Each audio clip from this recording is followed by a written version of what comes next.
9:08 de la mañana, seguimos en Desayunos Informales cuando es momento de dar paso a la próxima noticia. Sí, entrevista. Sí, se lo decíamos recién antes de la pausa, vamos a hablar con el ministro de Trabajo, Pablo Mieres, entre otras cosas porque mientras se está discutiendo lo que veníamos charlando recién sobre la reforma previsional, el Ministerio de Trabajo presentó ayer las pautas salariales para unos 30.000 trabajadores de los sectores más afectados por la pandemia. Estos van a recuperar el salario perdido dentro de 4 años, es decir, más allá del periodo de gobierno actual. Además, el Ministerio divulgó ayer un proyecto de ley para cambiar las condiciones de operaciones, de trabajo de los repartidores de aplicaciones. Bueno, de todos estos temas y otros vamos a hablar con el ministro Pablo Mieres, que ya lo tenemos aquí en nuestra mesa de trabajo. Muchas gracias, bienvenido por estar con nosotros. Encantado. Bien. ¿Qué fue lo que se tuvo en cuenta para definir esto que comentábamos al principio? Después pasaremos a la reforma de la Seguridad Social, porque muchas cosas de las que hablamos, lo estaba escuchando atentamente a Marcelo Abdala. Sí, vamos a ir ahí. Pero el tema de los 30.000 trabajadores de sectores afectados por la pandemia, ¿cómo se toma esa decisión y en base a qué datos? Primero, una sola precisión. Se va a terminar de recuperar en 4 años, pero comienza la recuperación ya. O sea, la propuesta es esta.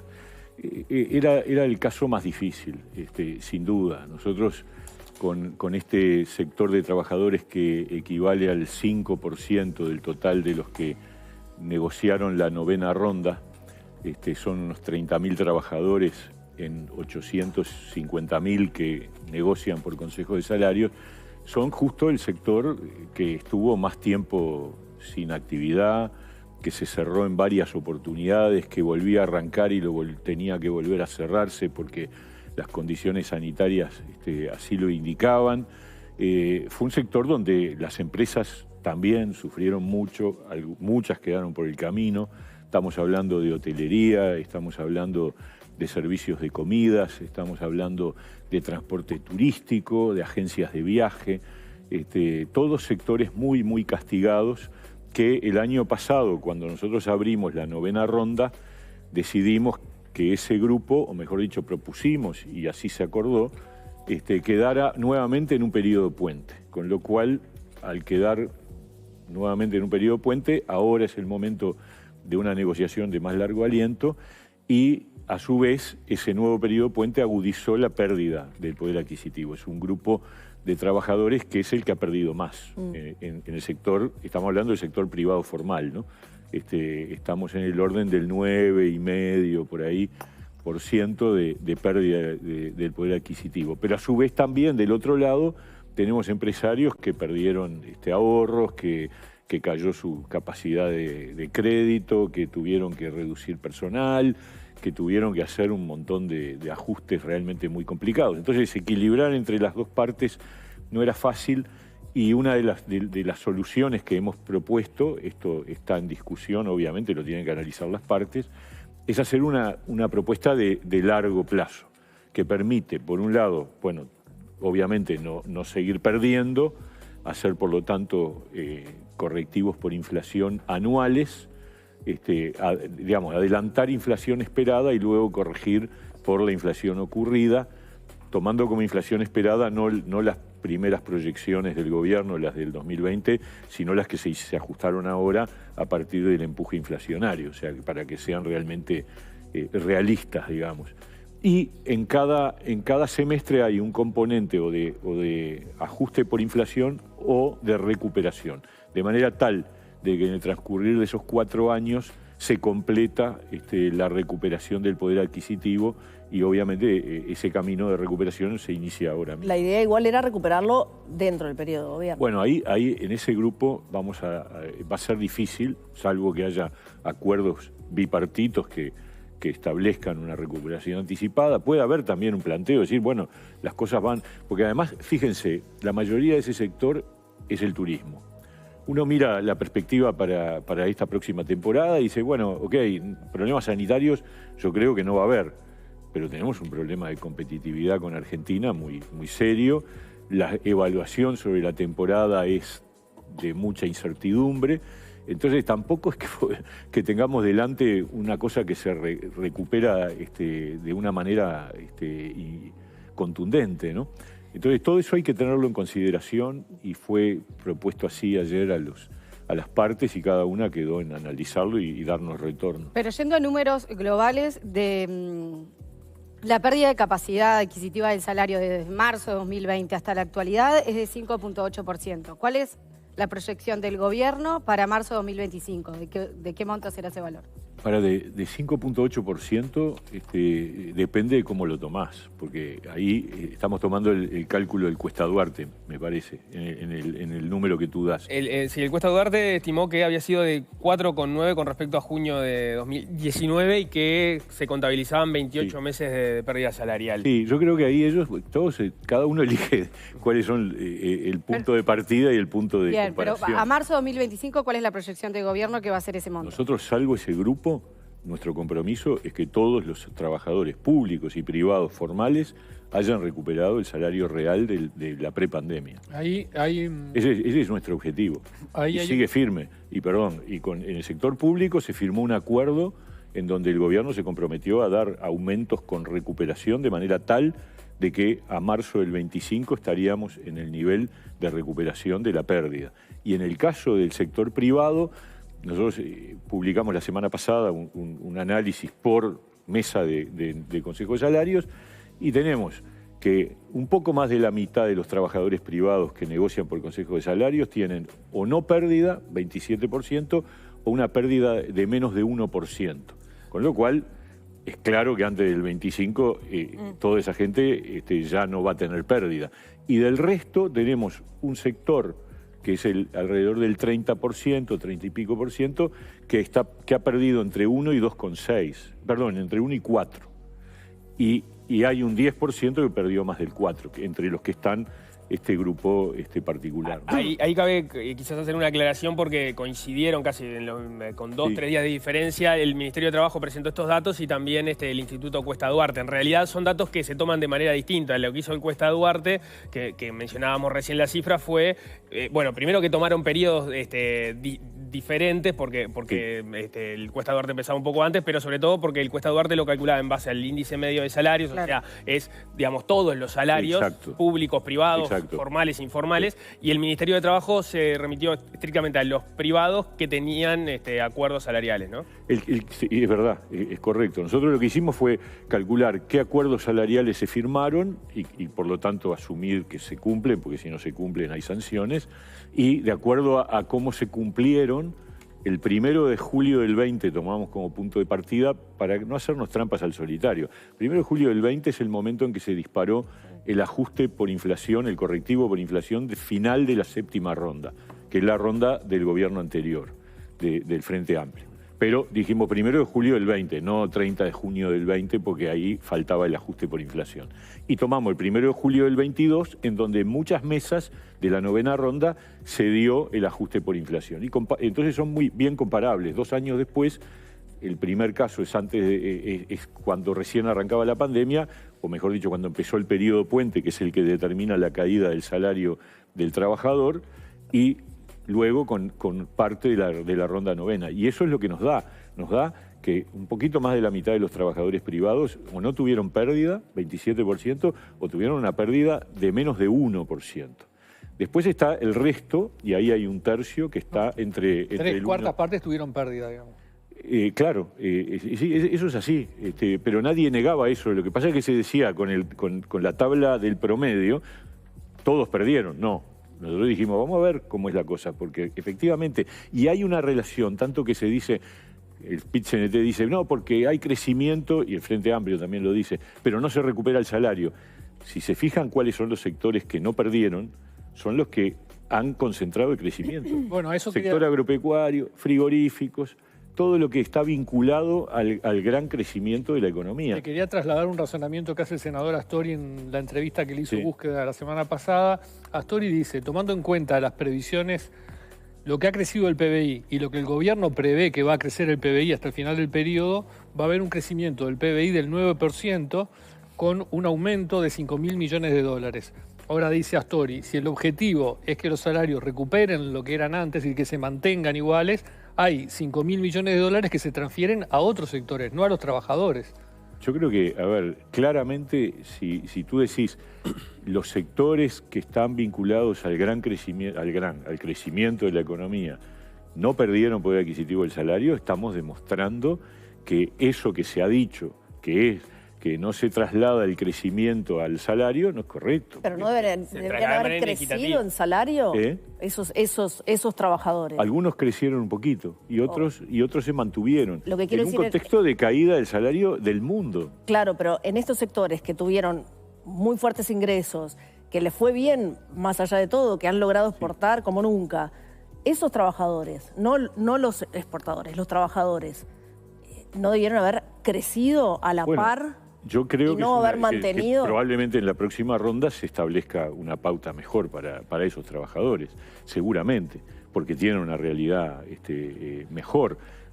La verdad, en general, lo que yo quiero decir es ese argumento de que todos los trabajadores, porque además el Cuesta Duarte toma como punto de análisis de llegada el 30 de junio, que es el día antes de que se disparan los aumentos de los públicos y de una parte importante de las mesas del sector privado. O sea, si tomamos julio como parámetro para medir el índice medio de salarios, cambia la cosa. No sé cuánto, no lo calculé, pero seguramente le da un poquito menos. Pero no importa, lo que importa es que tenemos que recuperar el salario. Eso está claro. Pero ahora, lo que está en el fondo es si funciona o no funciona la famosa teoría del derrame, ¿no? Es decir, desde la izquierda se dice... No funcionó los 90 cuando el Uruguay también crecía y no permeó los salarios y no ha funcionado en ningún lugar del mundo. Usted que viene de una sensibilidad similar... Sí, yo creo que es importante. A ver, yo no creo en esa dinámica, no creo en esa cuestión de que hay que crecer y después distribuir. Yo creo que las dos cosas tienen que ir paralelas, tienen que ir juntas. Pero estamos Tampoco hablando creo que se pueda distribuir sin crecer. Cosa que en años anteriores hemos vivido, porque el costo fue un enorme déficit fiscal que no lo bancaba nadie, de eso Astori no habla, pero era el ministro de Economía. Durante todo el periodo, el ministro de Economía, que en el año 15 proyectó un crecimiento de la economía que se quedó en la mitad de lo que él mismo había proyectado, y no había pestes, ni había guerras, ni había nada que afectara, simplemente una economía estancada, frenada. Bueno, después de eso nos vino la tormenta perfecta. A ver, yo hace unos días decía, a veces parece que el Frente Amplio cree que en el Uruguay vivimos adentro de un tupper, totalmente aislados del resto del mundo, porque siempre se hace abstracción de que la inflación es un fenómeno global, que la pandemia fue un fenómeno global, y que, por ejemplo, entre el 20 y el 21 los salarios en el mundo cayeron un 6%. En el mundo. Uruguay no podía ser la excepción.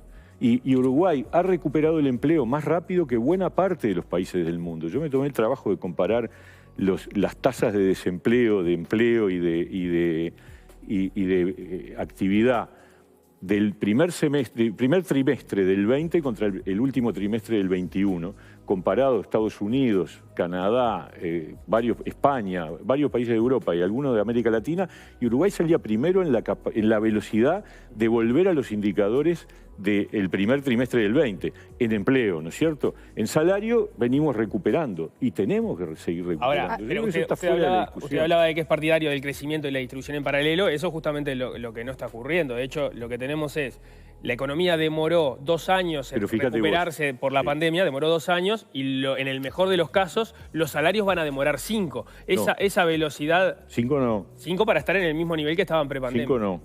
5 está tomando... ¿Qué punto de partida? Vos empezaste con un nivel de 2 años en la economía y medio faltan para terminar el periodo, ¿sí? Claro, la caída hay que contar los dos. Pero la caída empezó a principios del 21, porque cuando se ajustaron los salarios en julio del 20, no se perdió poder adquisitivo, porque el ajuste fue un correctivo por inflación, que venía de la séptima ronda. La caída del salario empieza yo te diría, en el primer semestre del 21.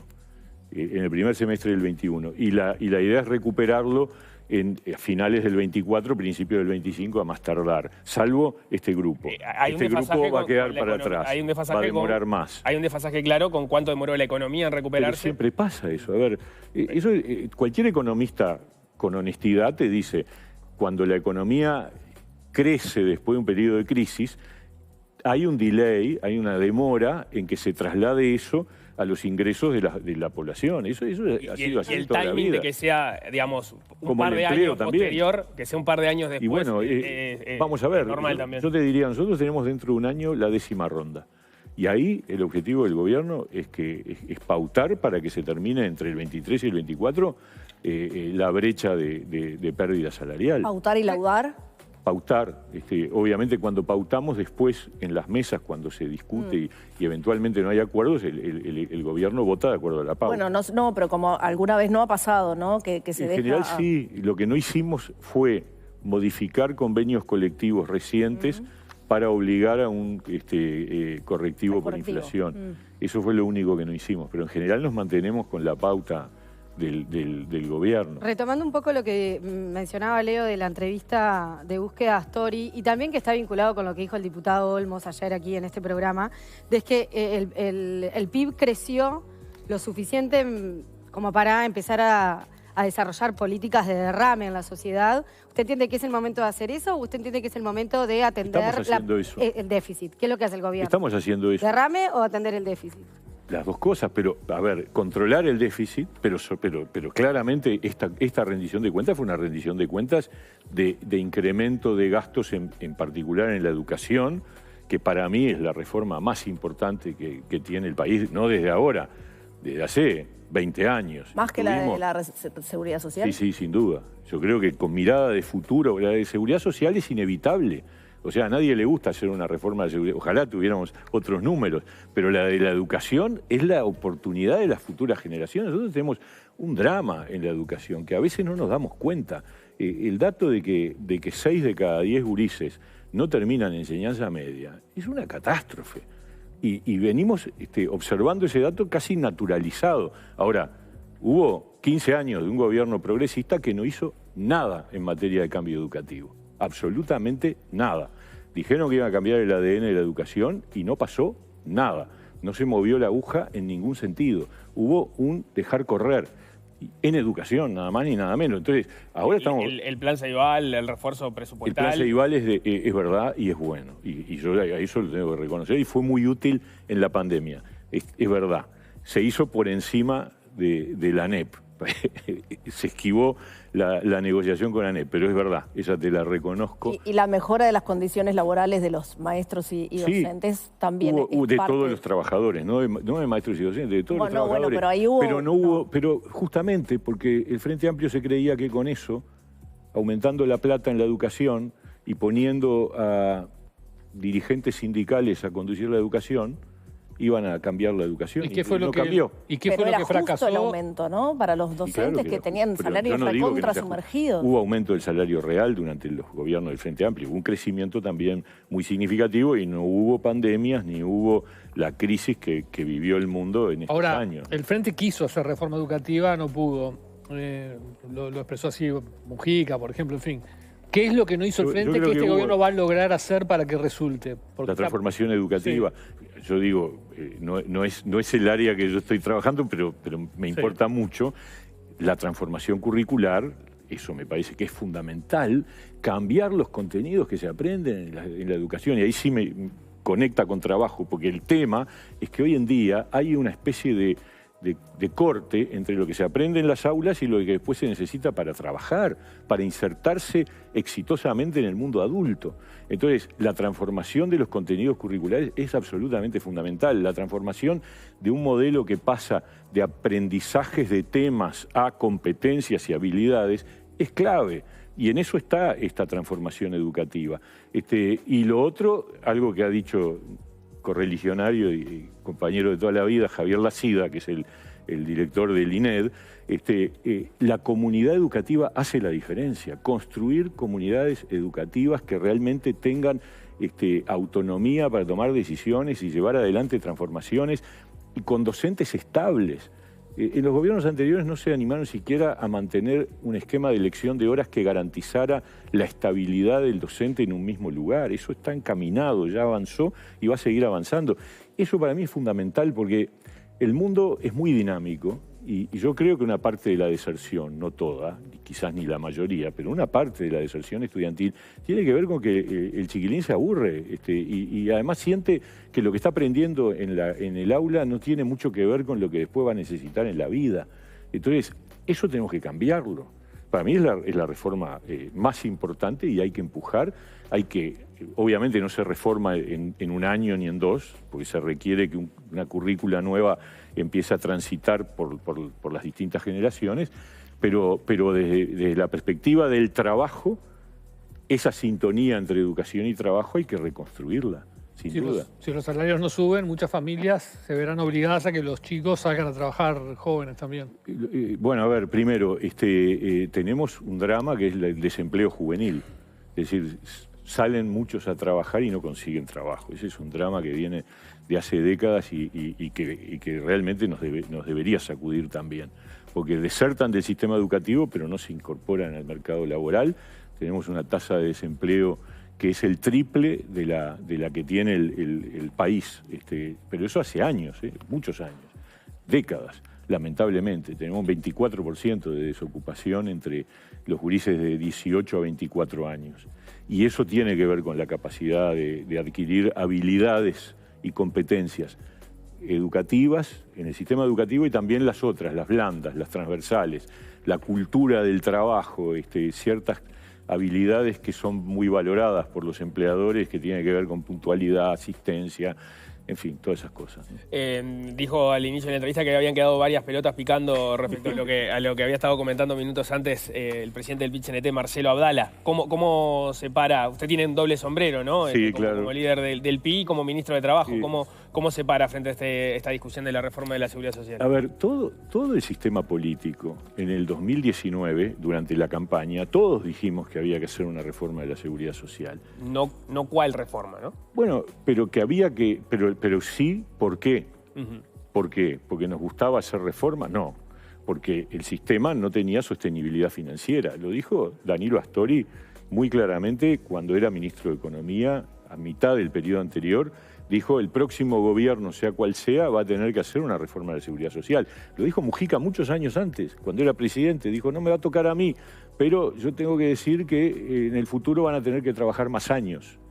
Lo dijo Mujica, hay que buscarlo, está por ahí. ¿Por qué? ¿Y por qué es así? Porque nosotros tenemos una estructura demográfica que por buenas razones nos obliga a hacer esta reforma de la seguridad social, pero hay que hacerla con equidad y abarcativa. Por eso a mí me sorprende que para el PIT-CNT no sea un dato relevante que el 50% de los jubilados de menores ingresos con la reforma van a ganar un poquito más, un poco más. Depende del decil, pero los 5 deciles más bajos van a tener un piso más alto por el ingreso mínimo garantizado, que fue una propuesta de nuestro representante del Partido Independiente, de Álvaro Forteza, en la comisión de expertos. Y eso es una señal de equidad, algo que ustedes señalaron hace un rato, la convergencia de todas las cajas, porque Saldain lo dice muy bien, hoy el trabajador que pone, cada peso que pone en el sistema jubilatorio, depende de en qué subsistema lo ponga, vale más o menos. Entonces, si tú pones un peso en una caja, vale más, y lo pones en otra caja, vale menos. Eso es una barbaridad, porque al final es trabajo de los uruguayos para el propio retiro. Entonces, y la posibilidad de que la persona que se jubila pueda jubilarse parcialmente y pueda seguir trabajando al mismo tiempo que cobrar una parte de su jubilación, o que pueda jubilarse de una cosa y seguir trabajando en otra, es una gran cosa, es una novedad. Nosotros hoy tenemos un sistema muy rígido y muy injusto. Si uno aportó a la caja profesional y al BPS, se puede jubilar del BPS y seguir trabajando como profesional liberal. Pero si aportó a 2 cajas del BPS, marchaste. Te tenés que jubilar de todo. ¿Va a proponer algún cambio del Partido Independiente? ¿Va a proponer algún cambio? Seguramente. Este es un anteproyecto de 300 artículos. Hay muchas cosas que hay que analizar en detalle y seguramente el partido... Nosotros tenemos una comisión trabajando. El lunes que viene, el 22, vamos a tener el informe final y seguramente va a haber sugerencias, observaciones. Lo que sí es claro es que la línea general que está orientada en la perspectiva de un cambio con equidad y sostenibilidad. Acá el gran tema, las tres las tres cualidades que debe tener el proyecto, y yo creo que el anteproyecto lo tiene, es integralidad, abarcar a todos los subsistemas e ir a una convergencia que homogeneice los criterios. La equidad, es decir, que el piso sea un piso mejor para los que tienen las peores respuestas en materia jubilatoria. Y el otro es la sostenibilidad financiera, es decir, que esto que no es que no haya déficit, es bajar el déficit, porque eso también hay que decirlo. No es que digamos, no, de ahora en más los trabajadores van a tener que aportar mucho más, no van a aportar mucho más, para nada. Y la edad jubilatoria, la verdad, en el mundo de hoy, el mundo entero muestra ejemplos de que cuando tenemos las características demográficas que tiene el Uruguay, correr la edad de retiro es una alternativa inexorable. Y además, llegamos mucho mejor a edades mayores, esa es la verdad. La edad de retiro efectiva del Uruguay es 62, 63 años. ¿Y por qué? Y porque la gente llega mejor. Ahora que tenemos que tener en cuenta que hay trabajos que no se les puede pedir que sigan hasta los 65, ok. Ya tenemos hoy lo que se llaman las bonificaciones de los tiempos computados. Y va a haber una comisión que se va a encargar de ir viendo otras bonificaciones. Seguiremos hablando de este tema seguramente más adelante, porque esto recién empieza. Muchísimas gracias, ministro. Gracias, señores. Ahora, cuando son